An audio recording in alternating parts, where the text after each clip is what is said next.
Pour cette recette de pain kebab, vous aurez besoin de 450 g de farine.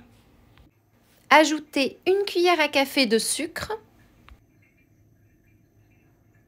Mélangez rapidement avec vos mains propres. Puis creusez un puits au centre de votre farine afin d'y ajouter 80 g de crème fraîche ou bien de yaourt grec. Ajoutez ensuite 20 g de levure fraîche. Alors ici, vous voyez que ma levure fraîche est liquide. C'est tout à fait normal, elle était congelée. Je congèle ma levure fraîche jusqu'à 6 mois et ça fonctionne très bien. Ça permet d'en avoir en grosse quantité à la maison et d'en avoir toujours sous la main. Ajoutez ensuite 60 ml d'eau et 60 ml de lait. Vous pouvez ajouter en amont, c'est-à-dire que quand vous mélangez le sucre et la farine, une pincée de sel, mais je ne le fais pas et c'est très bien comme ça. Donc maintenant, on mélange le tout d'abord avec une cuillère et ensuite on termine par pétrir la pâte pendant environ 8 minutes.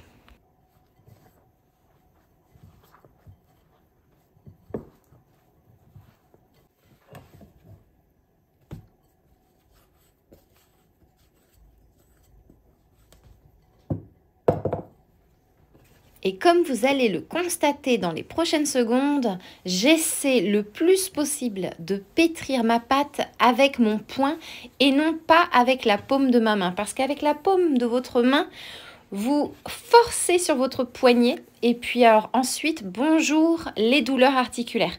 Sincèrement, pensez à le faire avec votre poing, c'est encore plus efficace en plus. Il y a plus de force et vous ne risquez rien au niveau des douleurs articulaires. Après 8 minutes de pétrissage, vous obtenez une boule de pâte vraiment très souple.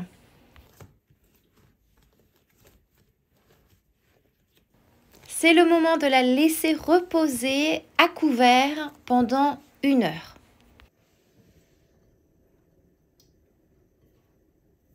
Après 1 heure, dégazez votre pâte.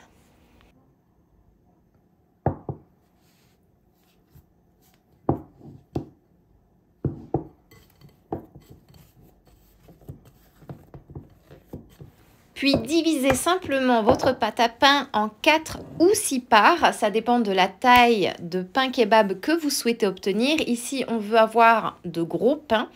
Du coup, je les ai coupés en 4 parts. Maintenant, comme ma pâte à pain est très souple, je vais l'étaler avec mes doigts. Alors d'abord, vous voyez ce que je suis en train de faire. Je la mets en boule. Et ensuite, je l'étale en appuyant dessus pour obtenir la forme désirée, c'est-à-dire quelque chose d'ovale. Pas besoin d'utiliser un rouleau à pâtisserie, c'est beaucoup plus simple de le faire avec vos mains.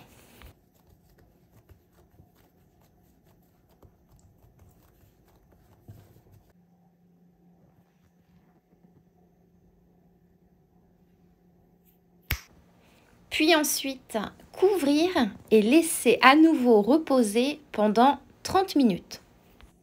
Puis cuire au four, en bas du four de préférence, à 200 degrés pendant environ 15 à 18 minutes. Vous obtenez de magnifiques pains faits maison, des pains kebab qui sont ultra moelleux et parfaits pour être garnis. Il ne me reste plus qu'à l'entrouvrir pour vous montrer la mie intérieure du pain. Et pour cela, j'utilise, alors c'est important de le préciser parce que comme ça, vous n'avez aucune difficulté, j'utilise un couteau à dents. C'est un couteau à pain tout simplement.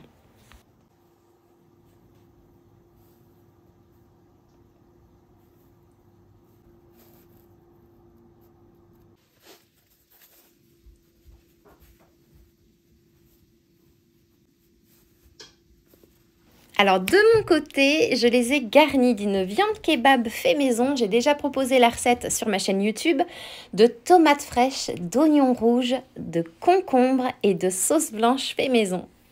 Pour moi, c'est une combinaison parfaite. Et bien sûr, on accompagne tout ça de délicieuses frites bien croustillantes. Et c'est parti!